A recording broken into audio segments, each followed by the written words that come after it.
Hey everybody, welcome to Good Shepherd Lutheran Church. Well, technically we're back in my basement again, but this video series is for Good Shepherd Lutheran Church. It's been a while. In case you don't recognize me, I'm Pastor Jamie at Good Shepherd, and it's good to be with you all today after I had a few Wednesdays off. Got to spend some time with family and really enjoyed it, but I'm back now.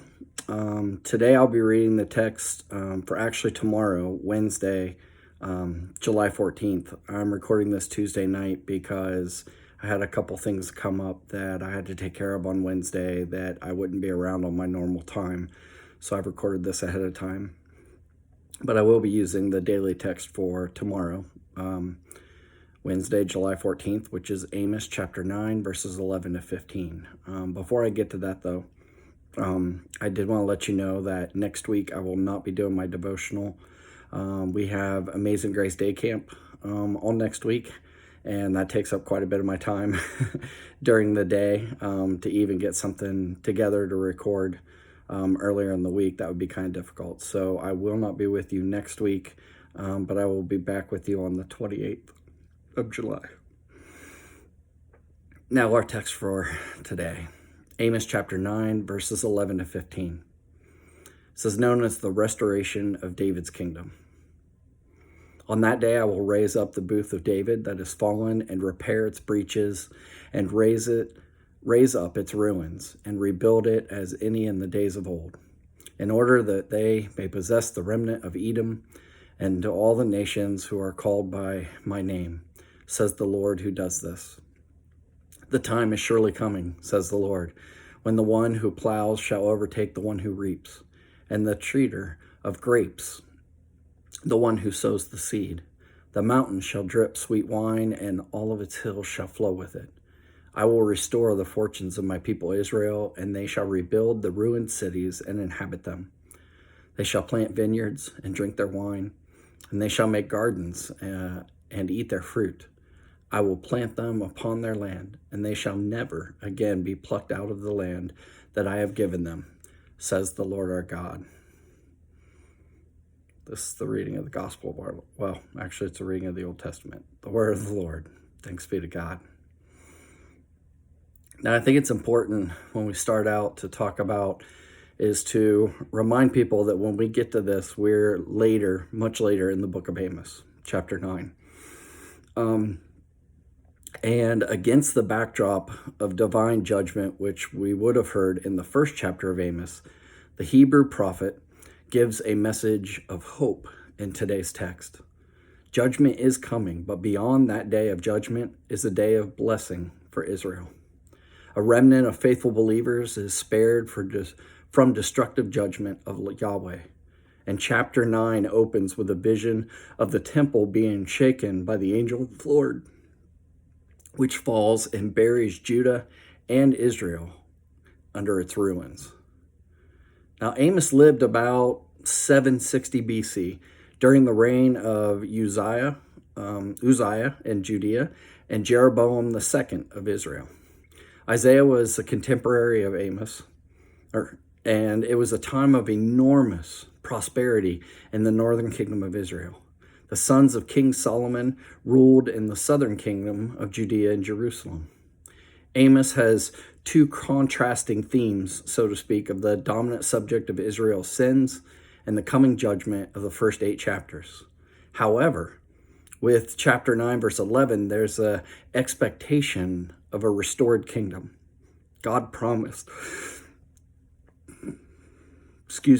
to raise from the fallen nation a new people for himself and to return the people to the land. I take these words as genuine words of Amos. And if we take these scriptures literally, then they obviously refer to a time and a national blessing that is coming to Israel. From the context of the passage, there is no reason for us to take them otherwise. There is no reason to force them to be taken figuratively. Amos is probably the first of the Hebrew prophets to relate the kingdom to the day of the Lord. He expected Israel's promised salvation to be a climactic event at the end of history. After many denunciations of hypocritical religion and unjust treatment of the poor, the prophet concludes of an upbeat note of hope for the future. The promises for the future include the restoration of the Davidic kingdom, material prosperity, and the homeland recovered forever. The day is coming when the Lord will raise up again the fallen hut of David, which had come on hard times and was continually being humiliated by outsider conquerors while being unfaithful, idolatrous, and corrupt within their own borders.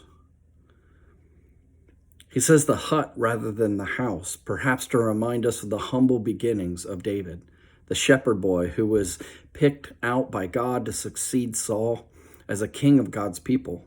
Or perhaps it is an image of the once proud dynasty that has fallen on hard times.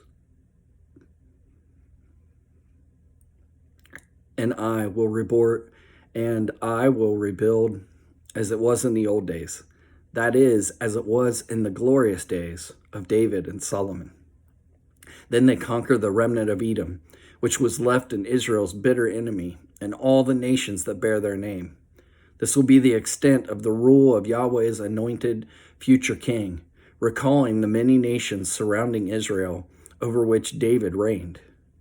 Somewhere in the future, the ruins of Israel may be rebuilt, and unfinished battles over enemies will be completed, and former subjects will once come under the rule of David's house. It will be a time of prosperity and abundance. After all the forecasts of destruction and hardship and death, Amos's final words picture a glorious prosperity like a new Eden, when the seasons will run together so that sowing and reaping are without interval, and there will be continuous supply of fresh produce. And the hills will run with an abundance of wine. So unlike the times of suffering and invasion, God's people will return to their own lands for which they will never be taken again. There's no time scale given to this. It is really a statement of hope and confidence in God's caring for his people and call for them to behave in a way that shows they truly belong to him. It is a prophecy which is fulfilled, but in a very different way, by the coming of Jesus, David's descendant, as King and Lord, whose kingdom will never end.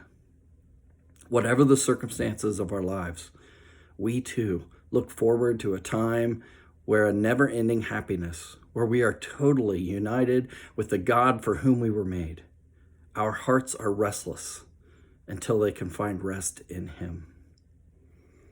Well, that's what I have for everybody this week. I hope you found it beneficial or inspiring. Again, I won't be here next week, but I'll be here the week after.